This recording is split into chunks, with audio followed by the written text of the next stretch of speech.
Bonjour docteur Harouni, Bonjour. je suis ravi de vous avoir avec nous aujourd'hui. Alors je crois que je vous ai extrait d'une formation.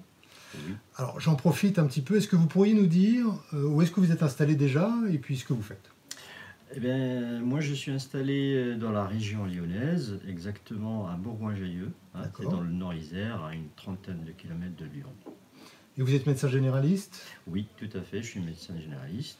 et vous avez déjà commencé à développer une proposition dans le domaine de la médecine esthétique. Tout à fait. Ça fait à peu près 2 ans que j'ai commencé à faire de la médecine esthétique.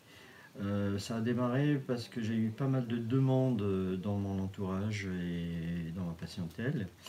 Et je voulais un petit peu développer cette médecine pour justement satisfaire cette demande qui est en cesse en augmentation. D'accord. Et vous avez démarré d'abord par la partie rajeunissement, par la partie silhouette.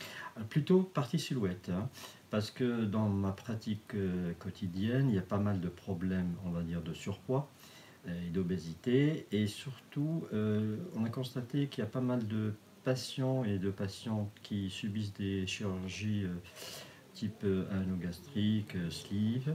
Ils viennent avec des problématiques de relâchement musculaire et cutané et de rides.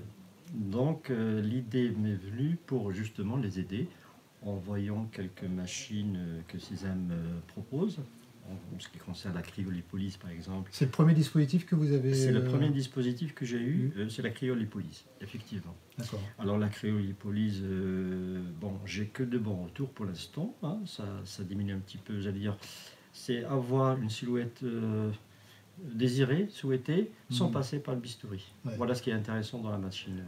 Alors vous avez d'excellents résultats parce que l'indication est bonne, parce que vous le savez, Oui. la cryolipolyse c'est vraiment très important, l'indication est très importante. Tout à fait. Choisir bien le lieu et puis l'intervention elle doit être localisée et toujours liée à ces petites boules, ces masses, Voilà. masses graisseuses. Tout à fait. Et je crois que vous avez aussi la radiofréquence pour la partie Alors relâchement la radiofréquence aussi, pour le relâchement cutané. le médical cellu.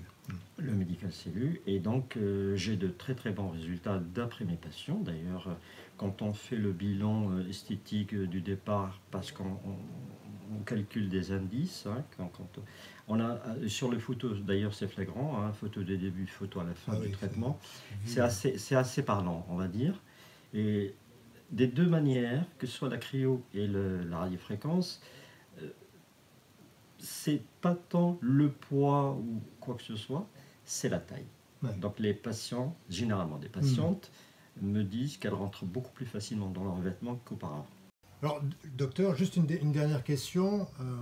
Moi qui suis confronté à beaucoup de vos confrères, beaucoup s'interrogent sur est-ce que je dois le faire, est-ce que j'ai le temps de le faire, est-ce que, ou si jamais je le fais, comment. Alors est-ce que vous auriez vous un conseil à donner à ces confrères qui peuvent s'interroger?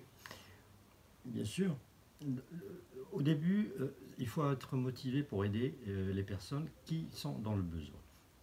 Bien sûr, l'esthétique ne fait pas tout, on est des médecins avant tout, mais maintenant la santé passe des fois par le physique, Bien sûr. par l'aspect physique, j'allais dire, l'aspect physique, et des fois avec la tendance actuelle à l'obésité, les agressions, hein, donc la peau subit pas mal de choses, donc on a la cigarette, hein, on a des jeunes gens qui nous demandent un petit peu, est-ce qu'on peut faire des injections, est-ce qu'on peut faire du botox, est-ce qu'on peut faire de l'acide hyaluronique, etc. Donc face à cette demande-là, on a actuellement des dispositifs, voire des machines, qui peuvent un petit peu nous aider à satisfaire cette demande-là. Et la première des choses, j'allais dire, pour mes confrères, c'est qu'ils s'intéressent au problème. Ouais. Et faire preuve d'empathie en fait. Faire preuve d'empathie et surtout, s'ils ne savent pas, qu'ils les orientent et qu'ils ne leur disent pas que ça marche ou ça ne marche pas, parce que ça dépend du médecin qui est en face du patient, et surtout ça dépend de la bonne indication ou la mauvaise indication. Si on veut obtenir le maximum de résultats avec une machine, il faut savoir indiquer à quoi elle sert et surtout être très honnête avec le patient. On ne peut pas tout faire, mais on peut faire beaucoup. Oui, cette qualité d'authenticité, d'honnêteté dans le discours est très importante. Tout à fait. Alors, dernière question, oui. Qu'est-ce que Sésame vous a apporté dans cette mise en application? Je crois que vous êtes venu aussi en formation au départ. Oui, je suis en formation, je suis en contact avec Sésame régulièrement. Alors, ce que je trouve intéressant avec Sésame, c'est qu'il y a un suivi, je vais le dire, de tout instant. On n'est jamais livré à nous-mêmes. Je l'ai vécu personnellement. J'ai perdu une pièce à main. Pratiquement, le lendemain, elle était chez moi, alors que c'était vraiment pas possible. Donc, je remercie Sésame pour cette, j'allais dire, rapidité et pour cette disponibilité, parce que nous, on est en face du patient. Sésame, si on ne le retrouve pas derrière nous, je pense que on n'aurait pas continué à travailler ensemble. Mais moi, Sésame m'a apporté beaucoup de choses sur le plan formation, sur le plan technique et surtout sur le plan suivi. Voilà, je suis serein. Voilà le mot.